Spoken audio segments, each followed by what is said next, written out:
La lucidité, le courage, la détermination et l'esprit de résistance sont des qualités que je ne décèle chez aucun des candidats potentiels issus du système et dont je vous dis que parmi nous, parmi les patriotes, elles guident toute l'action et l'engagement politique.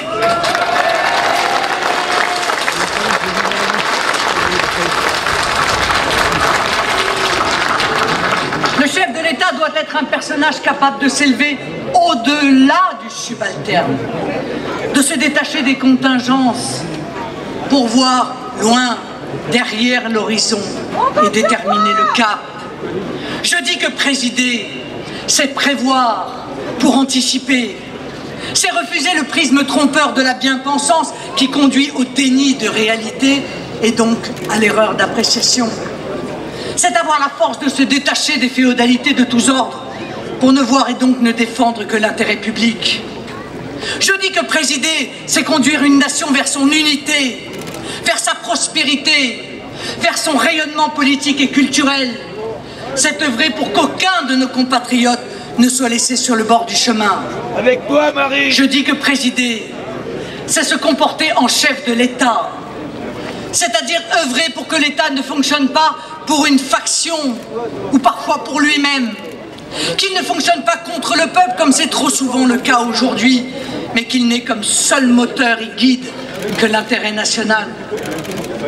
Je dis que présider, c'est se sentir le gardien d'un pays, d'une nation, des valeurs de la civilisation française, de la Constitution, c'est-à-dire une longue et patiente construction humaine et juridique qui est le cadre de vie et d'épanouissement d'un peuple, de notre peuple. Mais présider réellement nécessite d'être libre. Ce qui, vous le savez, n'est le cas d'aucun de mes adversaires présumés et qui fait de moi, j'ose le dire, une exception dans cette élection présidentielle.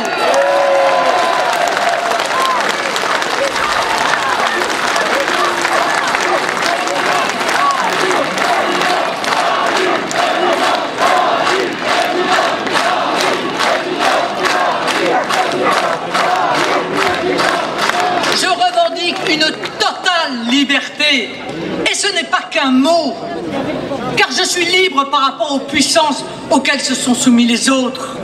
Libre par rapport à l'argent d'abord, qu'il soit celui du Qatar, qui achète tout et tout le monde, ou celui des banques et des multinationales. Libre par rapport à l'Union européenne ou l'Allemagne qui la domine. Moi, je ne reconnais aucun pouvoir étranger sur le peuple français. Je ne crains ni n'ai jamais prêté allégeance à aucune puissance du monde dont je défends la nécessaire multipolarité. Bravo, Marie. Libre par rapport aux médias. Je ne suis pas, vous le savez, dans la compromission avec les puissances médiatiques. Je ne me sens redevable de personne. Même pas de l'obligation de me faire aimer par eux.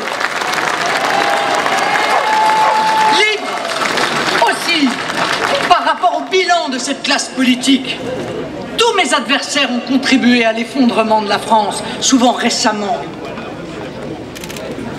Ils continuent pourtant à mentir et à entraîner le pays dans la ruine. Prenez l'euro, tiens, un exemple qui est extrêmement parlant. Regardez ce qui se passe. Tous les concepteurs de l'euro, à droite comme à gauche, avouent maintenant en privé qu'ils ont fait une grosse erreur, que leur rejeton est un désastre, qu'il est une des explications des petites retraites, des petits salaires, du chômage de masse, mais jamais ils ne l'avoueront en public. Pourquoi ? Mais parce que ce serait reconnaître qu'ils se sont trompés. Et pire, qu'ils trompent depuis des années les Français. Même chose sur l'intervention désastreuse en Libye en 2011. Tous admettent aujourd'hui que j'avais raison, qu'il ne fallait pas s'y prendre ainsi, mais combien le diront? Et mieux, proposeront de corriger le tir? Aucun. Chômage, dette, terrorisme, école, sécurité, santé, mais je pourrais multiplier les exemples. Tous sont liés à ce passé, traînent cette histoire personnelle comme un boulet, et tous au final sont muselés par ce passé. Car comment porter un diagnostic clair quand on est soi-même responsable du désastre? Ce serait donc se renier personnellement. Ils ne peuvent remettre en cause un système qu'ils ont créé et qui les nourrit encore aujourd'hui. Finalement, tous ceux qui aujourd'hui se présentent sont en session de rattrapage.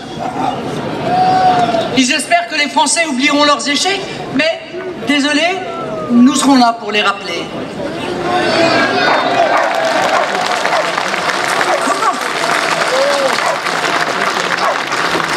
Comment imaginer alors que les Français aient envie de remettre à l'Élysée quelqu'un qui aurait déjà si lourdement échoué? Oui, je suis libre. Libre par rapport aux ambitions des uns et des autres. Je ne concours pas, vous l'imaginez bien, pour être au final ministre ou Premier ministre d'un tel ou un tel. Je suis là pour porter ma propre vision et pas celle de quelqu'un d'autre. Ce sont mes opinions, partagées par une part croissante du peuple français, que je défends.